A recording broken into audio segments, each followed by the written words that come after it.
Quand je pense à Saint François d'Assise, je pense humilité.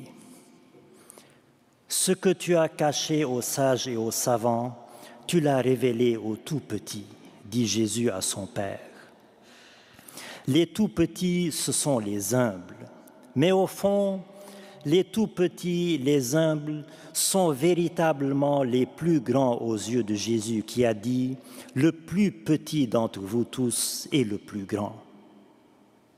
L'humilité est donc la vertu des vrais grands, des vrais sages, des vrais intelligents, des vrais chrétiens.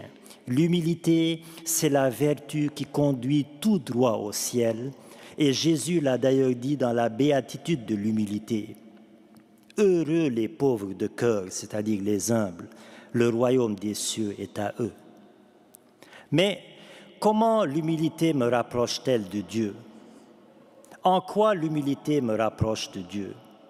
Eh bien, c'est qu'en étant humble, je reconnais que malgré mes richesses, malgré mes possessions, mes réalisations, mes diplômes, ma situation financière, sociale, professionnelle, malgré tout ça, je ne suis en réalité qu'un souffle de vie passager. Et ma vie est suspendue à un fil très mince qui peut rompre à tout moment. Et cette prise de conscience de ma finitude, de ma fragilité, de ma vulnérabilité, me rapproche alors de Dieu Tout-Puissant pour lui confier ma fragile vie, pour remettre entre ses mains ma fragile existence blessée par le péché. En reconnaissant humblement mon incapacité à vaincre le péché par moi-même, eh bien, je me tiens à la place de l'humble publicain et je crie la prière de l'humilité.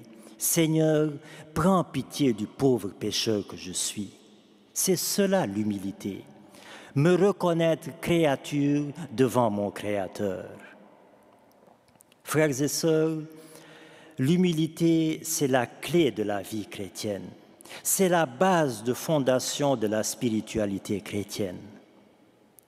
C'est elle l'humilité qui permet au couple de rester unis en refusant de céder à la tentation orgueilleuse du moi qui a toujours raison, du moi qui a toujours la bonne décision, du moi qui a toujours le dernier mot.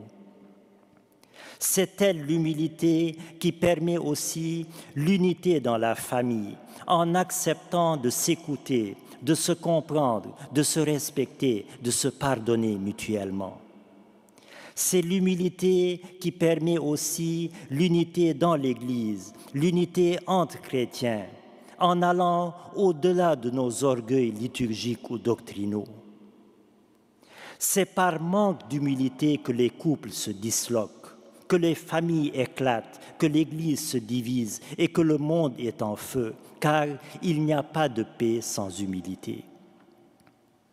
Tant que l'orgueil humain domine dans le cœur de l'homme et que l'homme se prend lui-même pour Dieu, qu'il refuse de se mettre à genoux devant plus grand que lui, qu'il refuse de se reconnaître créature en face de son Créateur, eh bien, l'être humain se détruit lui-même et il détruit le monde avec lui, car en manquant d'humilité, il manque aussi d'humanité.